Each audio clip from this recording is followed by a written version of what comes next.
Pro tip from a seasoned trucker on how to fight strong side winds. If I make it that far, like I'm gonna tell you right now, this wind by far, I'm watching the trailer lift off the ground, set back down as I'm driving.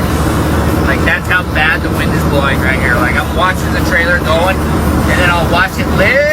Oh, here we go.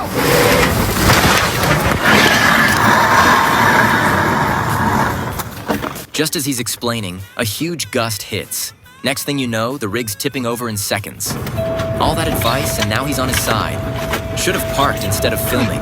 Not sure his company will be thrilled he recorded the whole thing. Instead of, stopping and waiting for the wind to chill.